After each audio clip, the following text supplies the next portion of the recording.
Aujourd'hui, nous allons explorer ensemble les origines mystérieuses de l'une des plus grandes civilisations, les Mayas. Les Mayas vivaient dans les forêts tropicales de la Mésoamérique et ont construit de grandes villes en pierre. Pendant plus d'un siècle, les archéologues situaient l'apogée des Mayas au premier millénaire après Jésus-Christ. Mais des découvertes révolutionnaires viennent mettre en doute ces croyances. Quand les Mayas ont-ils atteint leur apogée? Pour le découvrir, je vais m'enfoncer dans la forêt tropicale du Guatemala, patauger dans des marais interdits. Faites attention aux crocodiles. Sérieux? Et vous dévoiler la nouvelle preuve illustrée des sacrifices humains du monde maya. Il saigne du pénis. À la recherche de la vérité, je ne reculerai devant rien.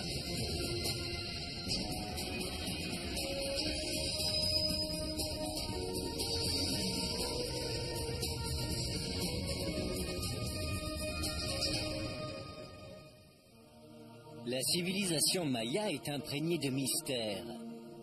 Nous savons que les Mayas ont construit des villes en pierre majestueuses au Mexique et en Amérique centrale au cours du premier millénaire après Jésus-Christ.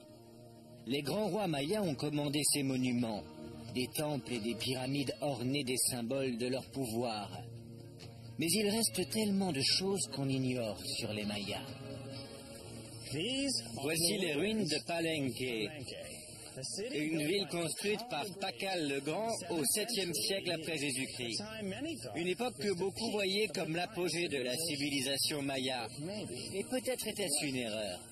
Je suis Josh Bernstein et me voilà de retour en Mésoamérique pour explorer les origines des Mayas.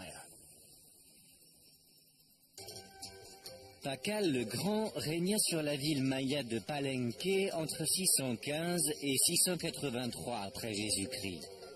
Une époque que les archéologues ont longtemps perçue comme l'âge d'or de la réussite maya. Mais l'était-ce vraiment?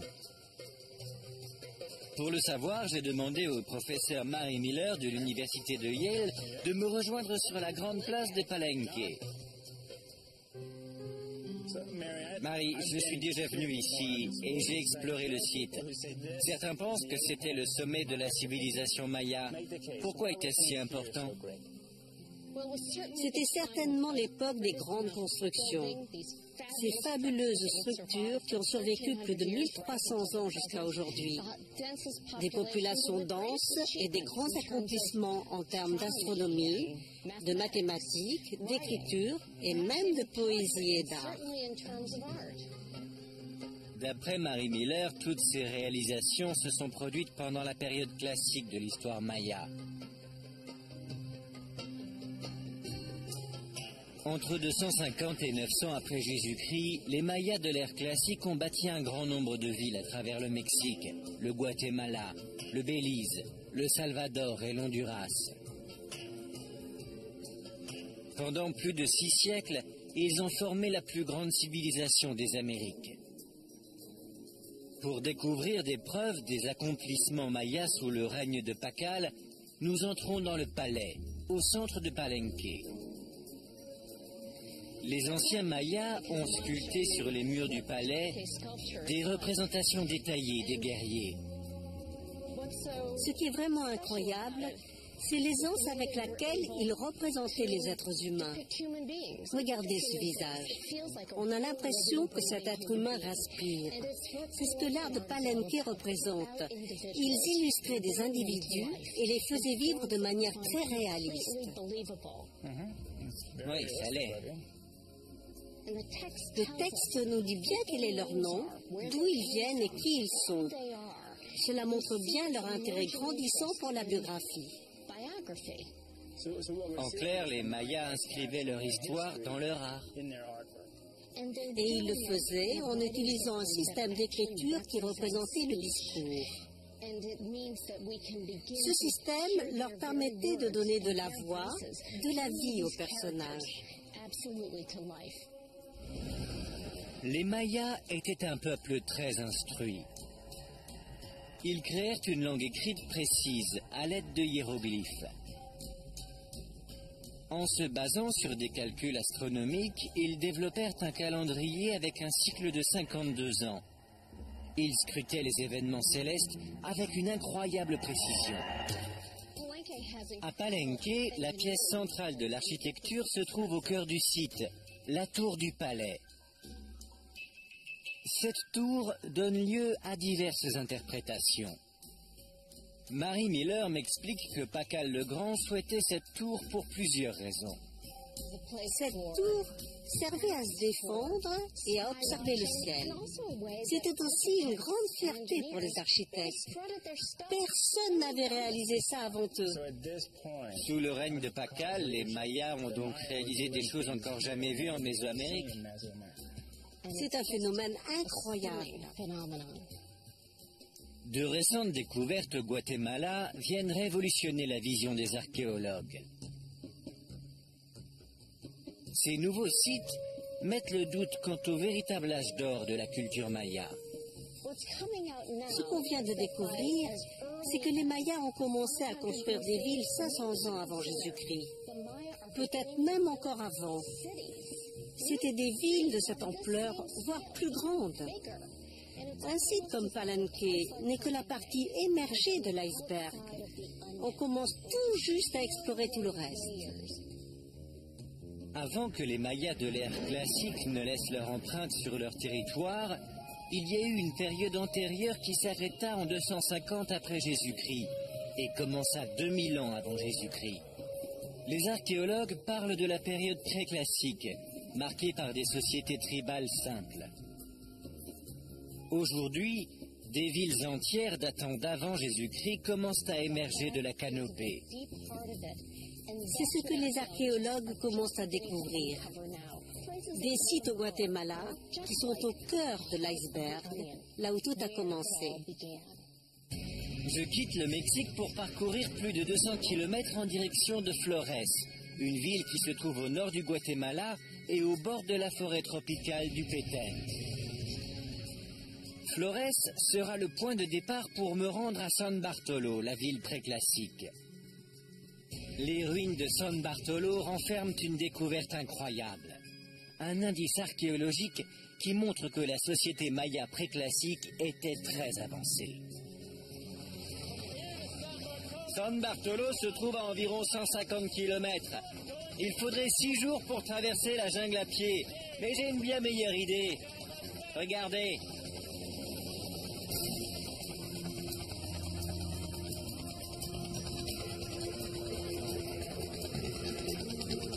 Ça va être une aventure. La plupart des touristes qui traversent la forêt du Petén viennent visiter un site maya plus connu, qui se trouve à 65 km au nord de Flores. Ils viennent par milliers au Guatemala pour voir la ville maya de la période classique, Tikal. Voici Tikal, l'un des plus grands et majestueux sites mayas. Pendant la période classique, Tikal était la capitale de l'Empire maya. C'est à mi-chemin entre Flores et San Bartolo. Pendant des siècles, la forêt du Petén a dissimulé de nombreux sites mayas. Cette jungle humide est impénétrable, mais les archéologues continuent à la fouiller pour découvrir les origines du monde maya.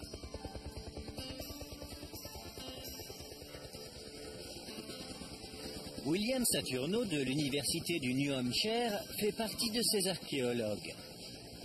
Il a découvert San Bartolo en 2001 et a accepté de nous montrer une preuve qui révolutionne notre compréhension des Mayas de l'ère préclassique. Pourquoi on est venu ici? Il y a eu des rumeurs selon lesquelles de récents pilleurs auraient découvert 3 nouveaux monuments. Vous les avez trouvés? Non. On est arrivé ici après 2 jours de marche au lieu d'1 au départ. On n'avait plus de nourriture ni d'eau et en arrivant, il n'y avait aucun monument à voir. J'étais un peu déprimé et déshydraté. Alors je me suis réfugié dans une grotte pillée pour me cacher du soleil. Une fois à l'intérieur, j'ai allumé ma lampe torche et j'ai éclairé les murs. Et c'était là. La trouvaille de William Saturno a été décrite comme la plus grande découverte maya de tous les temps.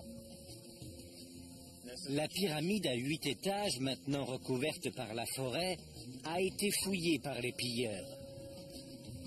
À la recherche d'objets pouvant être vendus au marché noir, ils ont mis à jour par inadvertance un temple maya préclassique.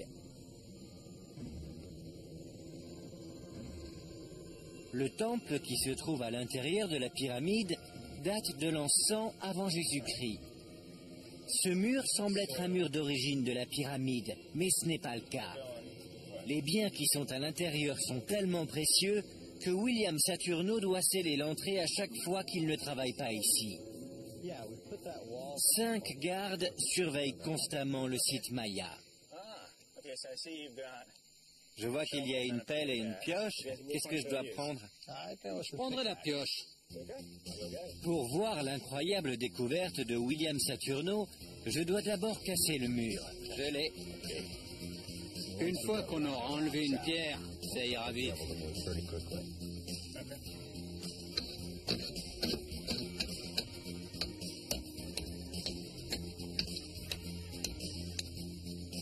C'est solide, hein? Le mur fait 30 cm d'épaisseur et il est renforcé par du mortier. Le mortier, c'est facile, mais la pierre... Pour entrer, je dois transpercer le mortier. Ah, voilà. Je peux avoir la baramine maintenant? Je vais la chercher. Et utiliser une baramine pour pousser la pierre. C'était pas la peine de sceller l'entrée. Fallait la laisser ouverte pour moi. Et voilà. Ça y est, j'ai réussi. Dans quelques minutes, je vais voir cet ancien temple maya de mes propres yeux. William Saturno va m'emmener à l'intérieur de la pyramide de San Bartolo. Je dois avoir peur de quelque chose? Oui, des araignées. Des araignées? Pour admirer la plus grande découverte maya de tous les temps.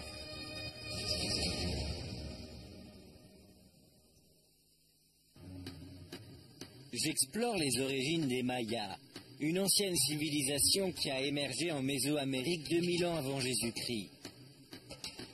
J'ai vu 2 grandes villes, Palenque et Tikal, construites pendant la période classique, période longtemps perçue comme l'âge d'or de la culture maya. J'enquête maintenant sur la genèse de cette société complexe et puissante.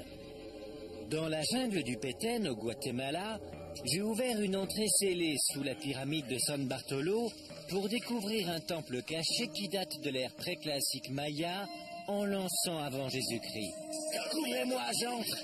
En compagnie du docteur William Saturno, archéologue en chef du site, je suis sur le point de voir ce que certains appellent la plus grande découverte maya de tous les temps. Je dois avoir peur de quelque chose? Oui, des araignées. Des araignées? Les araignées des grottes ont l'air d'être dangereuses. Leur morsure est douloureuse mais pas mortelle. Dans cette pyramide, il y a un tunnel creusé par l'homme. L'air est chaud et humide. Il fait 30 degrés et le taux d'humidité est de 98%. Par là. D'accord. Ironiquement, si les pilleurs n'avaient pas mis à jour l'ouverture de ce tunnel, William Saturno n'aurait peut-être jamais fait cette découverte souterraine. Un mur préclassique s'étend sur 9 mètres de long et 1 mètre de haut. Peint il y a plus de 2100 ans, c'est la plus vieille peinture murale maya jamais retrouvée et l'une des mieux conservées. Ce mur se lit comme un livre ancien qui aurait été en quelque sorte déplié et peint sur le mur. Qu'est-ce que ça dit? Ça raconte l'histoire de la création. Et lui, c'est qui? C'est le souverain des rois et on le voit en train d'effectuer un sacrifice. Il se fait saigner l'aine, ce qui est l'histoire de la création. C'était pour fonder le monde dans lequel les Mayas ont vécu. Il saigne du pénis? Oui. C'est l'histoire de la création. D'après William Saturno, les premiers rois mayas exerçaient un droit divin. Ils pensaient que leur connexion au Dieu pouvait être maintenue grâce à ces effusions de sang. Les rois perçaient leur organe génital et offraient leur sang aux dieux, dans l'espoir que leur sacrifice leur apporterait de la prospérité et protégerait leurs sujets. Les spécialistes pensent que les sacrifices royaux avaient également lieu pendant la période classique. En se faisant saigner, ils pensaient renouveler le monde, et les dieux ont institué ce modèle. Les dieux ont laissé le sang créer le monde, et les êtres humains ont continué cette pratique. Cette histoire continue jusqu'à la fin du mur. On peut voir? Oui, allons-y. Nous allons de l'autre côté du mur de ce tunnel étroit, à environ 6 mètres de là. Ce qu'on a vu là-bas se termine avec cette scène sur le mur. Le récit épique de la création est lié à cet événement. Dites-moi ce qui se passe. C'est le couronnement d'un roi. Le roi est assis ici sur un échafaudage en bois, et devant lui, il y a un serviteur qui lui tend sa couronne. La couronne est là? Oui. Ce qu'il y a de fascinant dans cette peinture murale vieille de 2100 ans, ce ne sont pas les illustrations si magnifiquement détaillées, mais c'est ceci. C'est quoi? Le texte. Ces hiéroglyphes ont 300 ans de plus que les plus anciens précédemment trouvés. Les archéologues ont dû reculer les origines de la littérature maya. Ces hiéroglyphes sont tellement anciens qu'ils n'ont toujours pas été décodés. Mais William Saturno a identifié le dernier. C'est Hau, qui signifie roi en maya. Ce hiéroglyphe et la couronne signifient que cet homme était certainement un roi. Oui. Même en l'an 100 avant Jésus-Christ, ce peuple connaissait la royauté. Oui. À Palenque ainsi qu'à San Bartolo, des preuves physiques de la royauté, d'artisanat et de littérature sont présentes. Mais ce site a été construit 700 ans avant que Pakal le Grand ne règne sur Palenque. San Bartolo a encore beaucoup de choses à dévoiler. En 2005, l'équipe de William Saturno a fouillé un tombeau royal préclassique situé à 1,5 km de la pyramide. Ils ont emmené le contenu du tombeau dans son laboratoire à Antigua. J'ai quitté la jungle du Petén pour venir dans la magnifique ville coloniale d'Antigua. Fondée en 1543 par les Espagnols, elle est célèbre pour ses murs pastels et ses immenses portes en bois. Je suis venu voir des objets mayas anciens au laboratoire du professeur Saturno.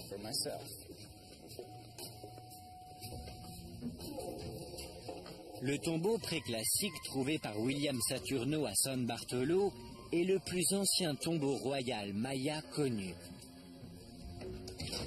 Les objets trouvés sont tellement précieux qu'ils sont conservés dans un lieu gardé secret à Antigua.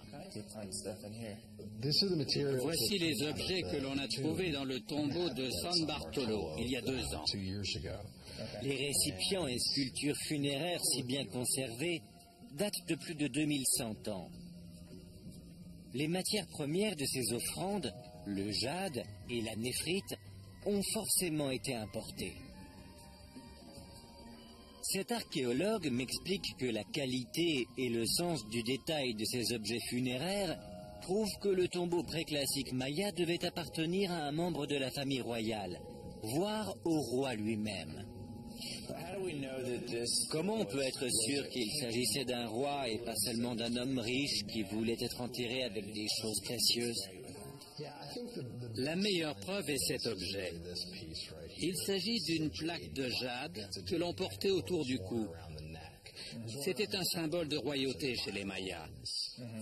On a trouvé des images de rois mayas des 900 années suivantes portant la même chose autour du cou.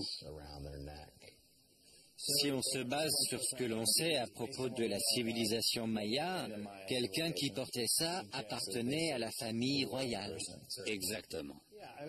En combinant les objets royaux avec la peinture murale de San Bartolo, les archéologues ont acquis une nouvelle connaissance de la période maya préclassique. Longtemps vus comme des fermiers tribaux, les premiers Mayas étaient en fait de grands artisans, qui vécurent des siècles avant l'émergence de la période classique. Les Mayas ont donc prospéré bien avant la période classique. La ligne tracée entre les périodes préclassiques et classiques vient de s'estomper. Encore aujourd'hui, la plupart des sites préclassiques comme San Bartolo sont dissimulés dans la jungle. Pour aider les archéologues à retrouver les villes perdues, William Saturno fait désormais ses recherches à partir de l'espace. Avec l'aide de la NASA, il coordonne les satellites pour chercher des villes mayas.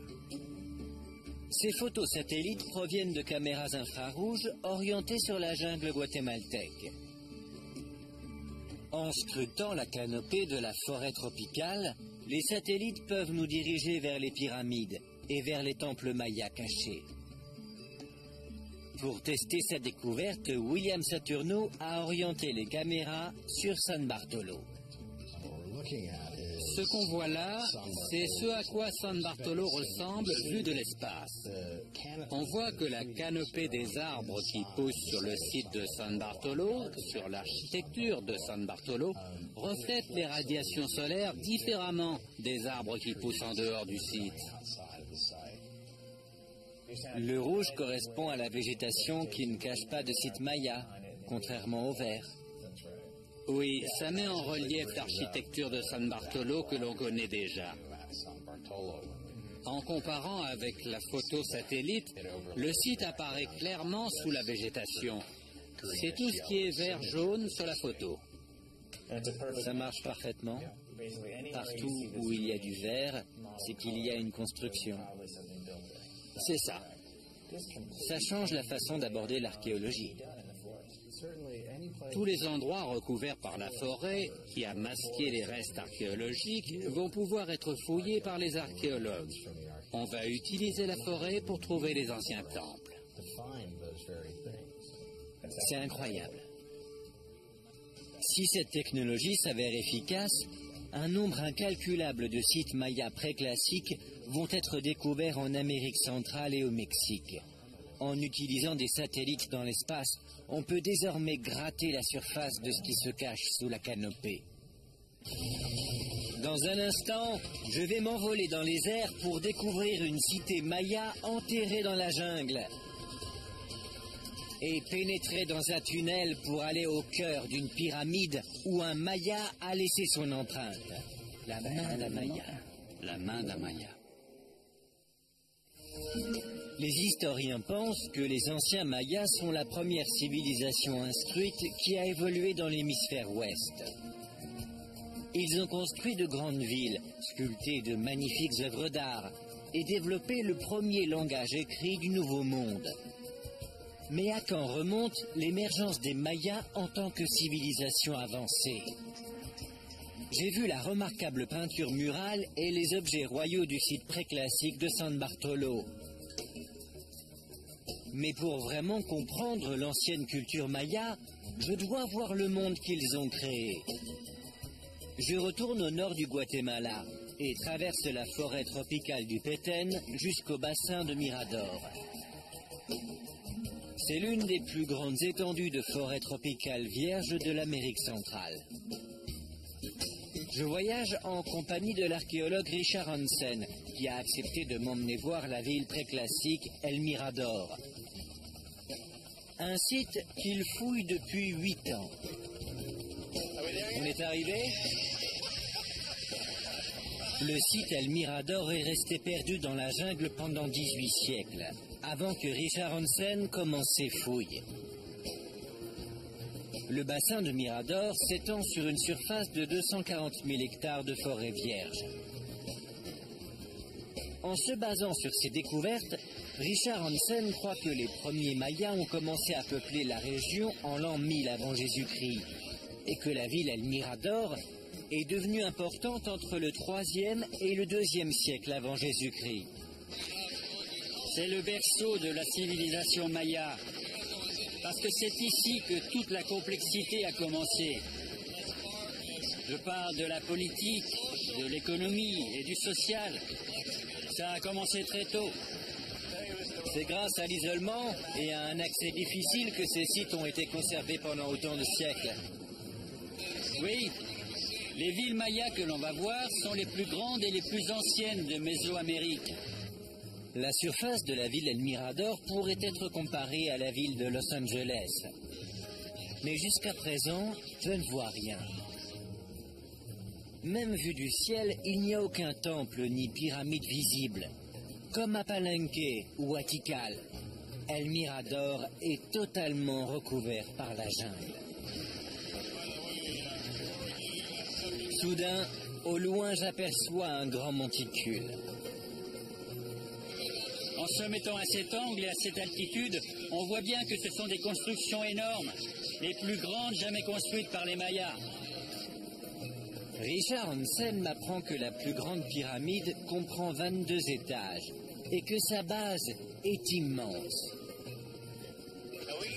On va aller voir ça de plus près? Oui, on va y aller. C'est incroyable comme le paysage change quand on descend au niveau du sol. Vu du ciel, tout est condensé.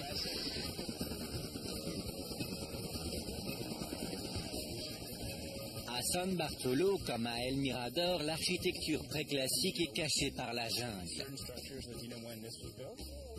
Pour m'aider à comprendre à quoi pouvait ressembler une construction préclassique il y a 2000 ans, Richard Hansen m'emmène voir un bâtiment qu'il est en train de fouiller, un temple qu'il a surnommé la structure 34.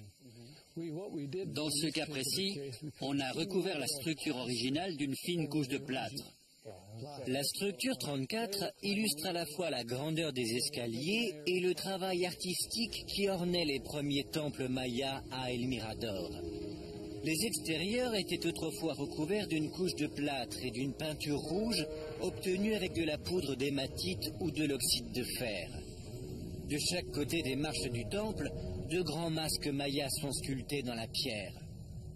Richard Hansen a décodé les panneaux des masques divins comme de possibles symboles d'un roi maya appelé Grande Patte de Jaguar. C'est une grande patte de jaguar avec 3 griffes. Les marches qui mènent en haut du temple semblent être plus larges que celles que j'ai gravies à Palenque. Oui, à Palenque et dans les autres sites classiques, les marches sont plus étroites. Il faut bien prendre son équilibre et se mettre de côté parce que j'ai de grands pieds. Mais ici, on monte et on descend facilement. C'est vrai.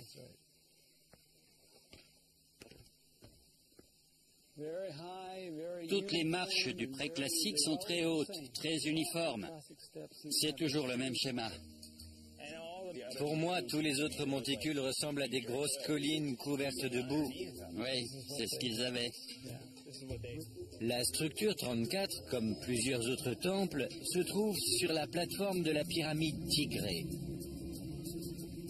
Pour comprendre la taille immense et l'échelle de la structure préclassique, Richard Hansen et moi décidons de grimper en haut de la pyramide El Tigré, construite vers l'an 100 avant Jésus-Christ. C'est dur de s'en rendre compte avec la forêt qui la recouvre, mais Richard Hansen me dit que El Tigré fait 6 fois la taille de la plus grande pyramide de Palenque et qu'elle est construite sur 18 étages. Les Mayas qui ont construit cette pyramide ont utilisé des outils basiques et ont monté les milliers de blocs de pierre à la main. Chaque pierre était hissée par les Mayas. Il a fallu environ 5 millions de jours de travail humain pour la construire. Ce qui correspond à 1000 hommes pendant 13 ans, simplement pour construire la pyramide El Tigré. Les Mayas du bassin El Mirador ont construit des pyramides à une échelle jamais reproduite par les Mayas de la période classique. Au sommet de la plateforme de la pyramide, Richard Hansen me montre l'unique agencement de la période préclassique, la triade. 3 structures dominantes, une structure centrale et ces 2 structures sur le côté qui se font face. Ils les ont créées spécialement? Cette plateforme a été construite pour ces 3 bâtiments. Le complexe des pyramides à El Mirador est conforme au style architectural de la Triade.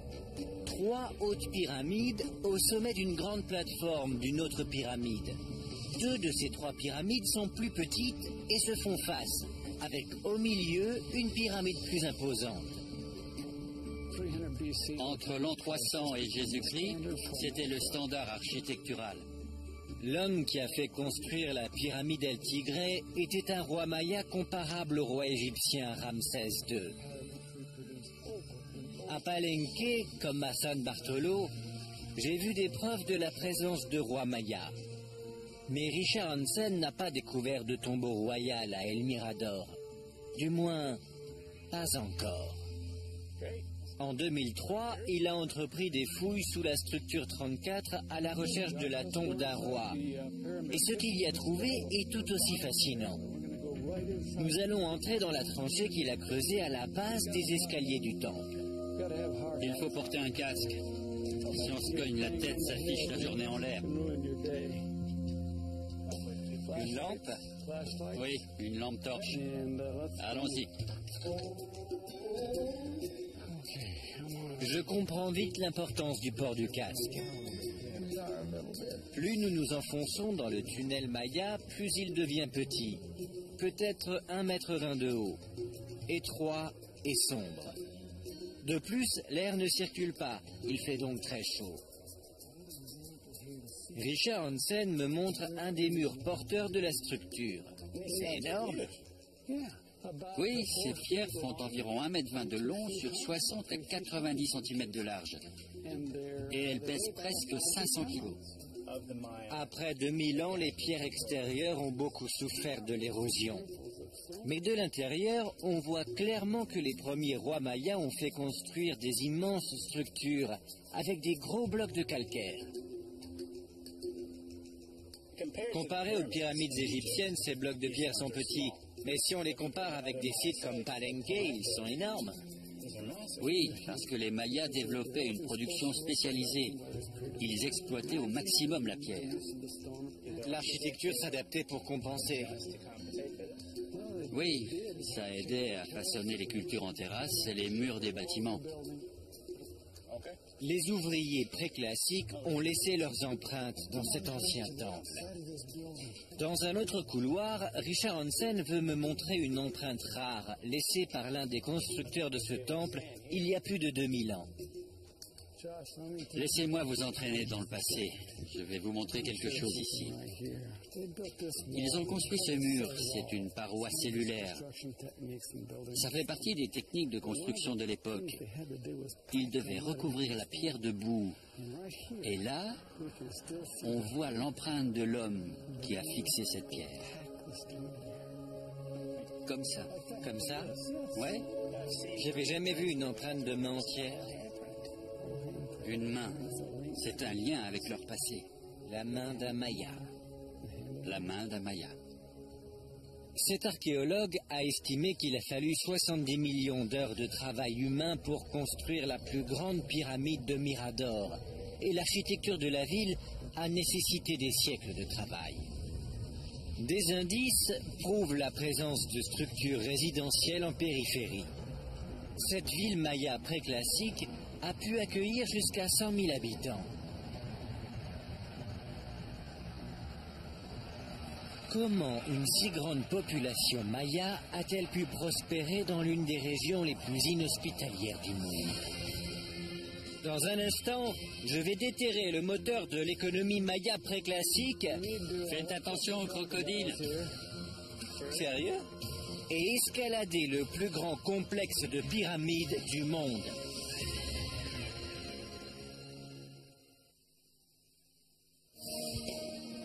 Je me trouve dans une forêt tropicale d'Amérique centrale, à la recherche des origines de la civilisation maya.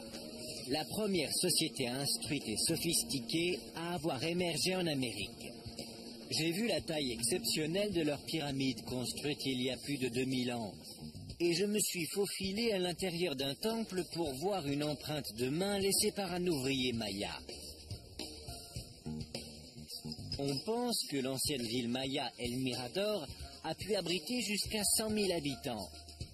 ce qui a permis d'avoir une main-d'œuvre suffisante pour construire ces monuments. Mais comment ont-ils réussi à prospérer au cœur de la forêt du Petén, une région qui abrite à peine quelques centaines d'habitants aujourd'hui? Pour le découvrir, le professeur Hansen et moi-même quittons le site El Mirador et parcourons 65 km vers le sud-ouest pour atteindre un village voisin, Carmelita. La clé du succès des Mayas préclassiques peut être trouvée dans les marais de la région.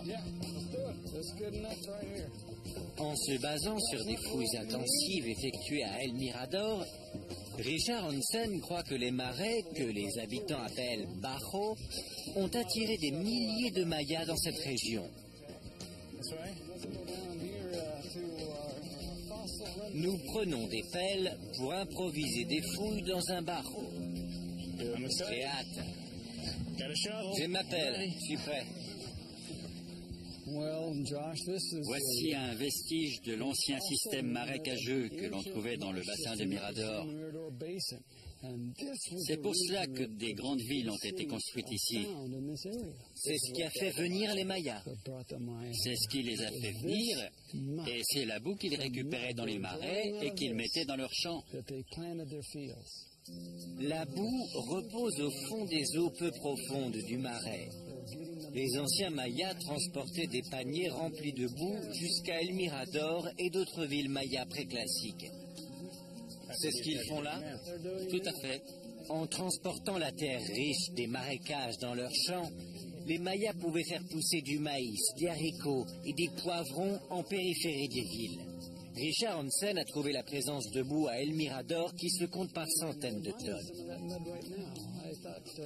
J'ai pensé que ce serait un saut dans le temps d'aller en récupérer. Ça se mérite d'en avoir. Allons-y, attrapez un seau. À l'époque, ils avaient des paniers. Il y a un seau juste là. Prenez-le. Faites attention aux crocodiles. Sérieux? Oui, on fait partie de la chaîne alimentaire.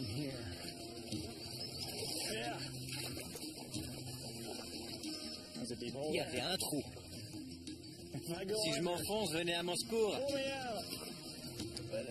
Regardez, voilà ce qui est bon pour la terre. C'est ça. Vous voyez? Oui. C'est ce qui génère la vie. Utiliser une pelle pour récolter de la boue est plus facile à dire qu'à faire. Je me débrouille pas très bien. Désolé les gars, hein. Il y a de la productivité. Tout le monde semble y arriver. Beaucoup de boue. Regardez, c'est ce que vous devriez avoir sur la pelle. Je réessaye et j'y arrive enfin. Voilà. Bon sang, bien joué. J'en ai beaucoup plus que vous, Richard. Oui, c'est vrai. C'est un gros tas de boue. Ça vous donne un aperçu de ce que les Mayas faisaient. Ils faisaient exactement la même chose avec un panier. Si j'avais pas de pelle...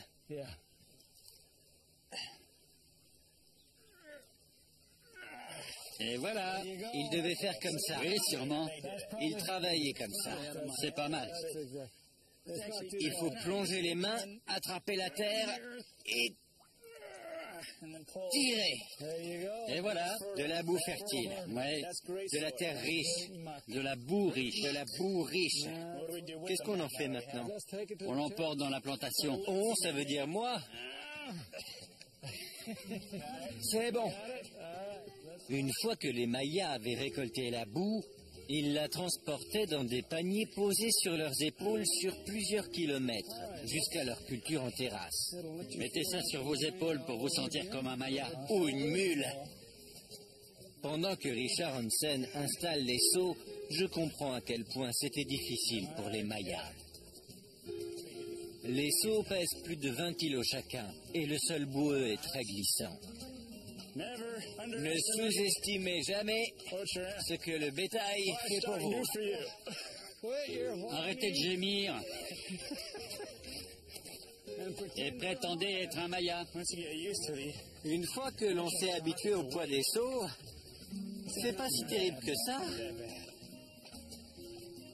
Attention, ça glisse. Richard Hansen a construit une petite culture en terrasse à Carmelita pour voir à quoi ressemblait une culture maya il y a 2000 ans. Ça fait la même taille et ça a la même forme qu'une culture maya très classique. Allez dans le milieu.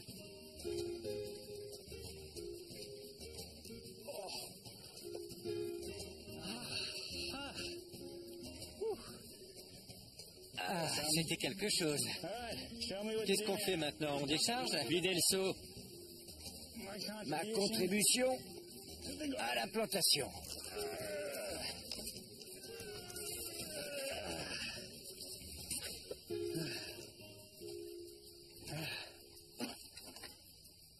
C'était bien. Félicitations. C'était une première. Donc, ce qu'on a là, c'est la clé de la prospérité des Mayas. Oui, c'est le moteur économique de leur système. Si je construisais une ville, je le ferais près d'une source, pas d'un marais, Ou près d'un lac. de l'eau potable. C'est vrai. Mais ils ont choisi les marais. Si vous avez le choix entre un lac et un marais, prenez le marais, vous vivrez mieux. Ils ont su utiliser la boue pour nourrir des centaines de milliers de personnes. Ces cultures étaient fabriquées avec de la terre fertile et leur agriculture était assez efficace pour faire vivre tout un peuple. Ils conservaient cette terre et la renouvelaient chaque année. Avec les bonnes ressources, ils transformaient des villages en villes Et des villes en État. et des États en civilisation, grâce à de la boue. Encore récemment, les archéologues sous-estimaient les accomplissements des Mayas préclassiques. L'opinion générale était que les Mayas étaient devenus une civilisation avancée et complexe pendant la période classique. Mais des sites comme El Mirador nous prouvent le contraire. Nous retournons au site El Mirador pour escalader jusqu'au sommet la plus grande pyramide du complexe d'Anta. Construit en l'an 200 avant Jésus-Christ à l'est de la ville, le complexe de Danta, orienté vers l'ouest, fait face à la pyramide Tigré. Richard Hansen pense que la Danta est la pyramide dont la base est la plus étendue au monde. Et avec une hauteur de 65 mètres, la pyramide d'Anta est également la plus haute structure jamais construite par les Mayas.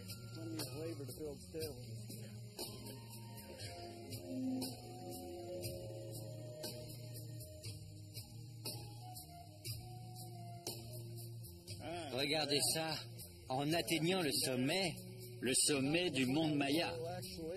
Richard Hansen m'explique que le site Mirador fait partie des nombreuses villes préclassiques présentes dans le bassin Mirador.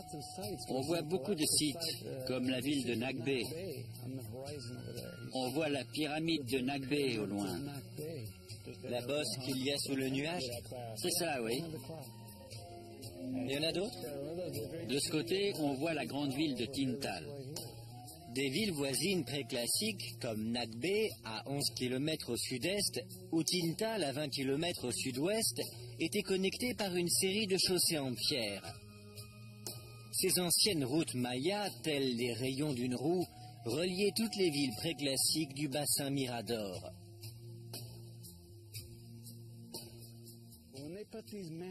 En construisant ces grandes chaussées dans la forêt, ils étaient reliés entre eux et formaient une société.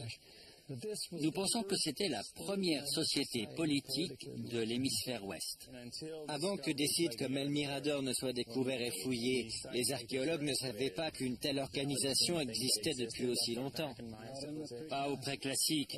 On pensait que ça avait seulement existé bien plus tard. Vu que la période classique de l'histoire maya a débuté 500 ans après le développement de Mirador, il fallait que je demande. Le classique n'est plus vraiment le classique. La période classique n'est plus ce qu'elle était. Il y a eu une apogée et une chute d'une société complexe ici que nous devons étudier. Ça, c'était l'apogée. Nous sommes au sommet de leur apogée. Pourquoi tout s'est écroulé? Nous pensons que cette pyramide est le symbole de leur dégénérescence. Et je veux vous montrer des facteurs explicatifs. Après vous. Dans un instant, je vais découvrir pourquoi la création de Mirador a conduit les Mayas vers leur déclin. Pourquoi avoir fait ça? Parce qu'ils pouvaient. Les anciens Mayas dominaient la forêt tropicale de l'Amérique centrale. Ils construisirent de grandes villes en pierre, jamais égalées, et exploitèrent les ressources naturelles de la région. Mais les fouilles archéologiques effectuées dans ces sites préclassiques montrent qu'après 2000 ans d'occupation, les anciens Mayas ont abandonné ces grandes villes vers l'an 200 après Jésus-Christ pour se réfugier dans la jungle. Pourquoi? Pour le savoir, le professeur Hansen m'emmène à la base de la pyramide d'Anta, sur le site El Mirador. Il pense que les anciens Mayas ont laissé des indices dans les pierres des pyramides qui expliquent leur inévitable perte. C'est le tout premier niveau du bâtiment. Si vous venez par ici, vous allez voir les énormes marches qu'ils ont construites. Ce sont les premières marches du monument, à partir de la place. Ils ont pris des énormes blocs de pierre et les ont posés dans le sens de la longueur dans le bâtiment. Au lieu de les mettre dans l'autre sens, pour avoir un maximum de surface exposée, ils les ont mis dans ce sens, vers l'intérieur du bâtiment. Les pierres que j'ai vues à la structure 34 étaient faites avec des blocs similaires à ceux-là. Au lieu de les mettre dans le sens de la largeur, ils les ont mis en long, enterrant ainsi la surface qu'ils créaient. Par exemple, ici, ils ont mis 3 pierres, alors qu'ils n'auraient pu mettre qu'un seul bloc. En clair, c'est un peu du gaspillage. Oui. Pourquoi avoir fait ça? Parce qu'ils pouvaient. D'après lui, les anciens Mayas exploitaient des quantités énormes de calcaire pour construire leurs pyramides et leurs palais. Une fois construites, ils couvraient sans cesse les pyramides d'épaisses couches de chaux. Il fallait donc brûler des milliers d'hectares de forêt pour pouvoir obtenir de la chaux. Les anciens Mayas ont littéralement dépouillé la forêt du bassin Mirador pour couvrir et recouvrir leurs immenses pyramides en pierre. En plus de tout ce travail difficile, ils recouvraient plusieurs fois les pyramides de chaux. Tout à fait. Parce qu'ils avaient les ressources, ils avaient la main-d'œuvre et ils contrôlaient la main-d'œuvre pour faire ces travaux. C'est comme avoir un siège de toilette en or. C'est comme avoir un siège de toilette en or et le peindre en blanc, sans savoir que c'est de l'or. Oui, c'est ça. Une consommation excessive des ressources fait partie des choses qui les ont fait courir à leur perte. Ils sont restés dans cette région pendant plus de 1000 ans et ils s'en sortaient bien.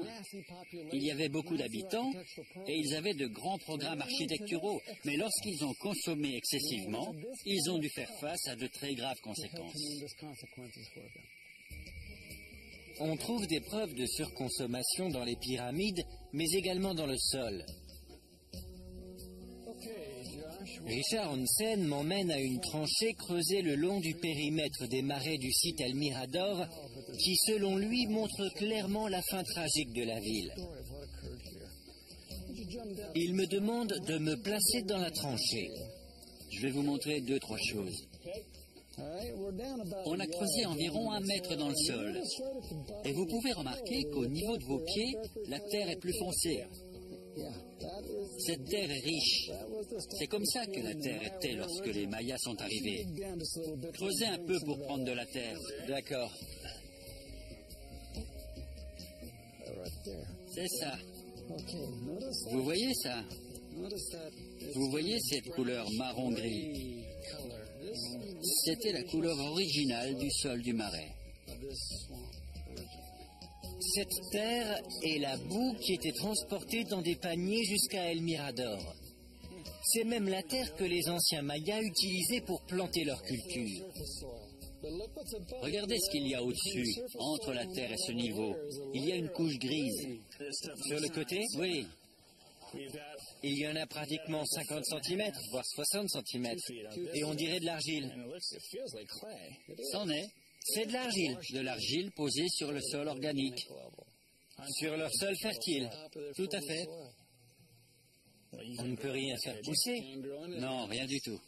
Richard Hansen pense que les Mayas du Petén, à cause de la déforestation, ont détruit leur ressource la plus vitale, le sol marécageux. Sans les arbres qui protégeaient de l'érosion, l'argile stérile a recouvert la boue organique fertile. La seule chose qui a pu provoquer cette gigantesque déforestation, c'est l'industrie de la chaux. Ils ont brûlé tous les arbres verts pour fabriquer cette chaux. Tous les temples et pyramides sont recouverts de chaux. Et cette chaux a été fabriquée grâce aux arbres de la forêt. Oui, et c'est ce qui est à l'origine de la déforestation. Les sédiments comme l'argile ont recouvert le sol fertile. Ils ne pouvaient plus s'en servir. Et on ne peut pas nourrir une population sans un sol fertile. Une dégradation environnementale a conduit à un échec culturel. C'est ça. Et la preuve est dans le sol. Oui. Ne pouvant plus cultiver, les anciens Mayas ont été forcés d'abandonner leurs immenses villes du bassin Mirador. Les pyramides et les temples ont fini par être recouverts par la forêt et perdus pendant des siècles sous la canopée de la jungle. Alors que les archéologues fouillent les villes perdues des Mayas, nous cherchons toujours à élucider les mystères de leurs origines. Avant la naissance du Christ, des rois mayas habitaient dans les forêts tropicales de l'Amérique centrale. Ils y construisirent des pyramides et des villes gigantesques, jamais égalées par la suite.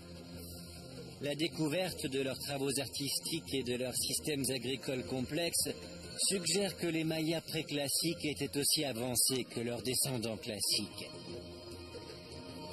Un jour, les satellites nous permettront de mieux comprendre l'aube de la civilisation maya. En attendant, la forêt garde ses secrets.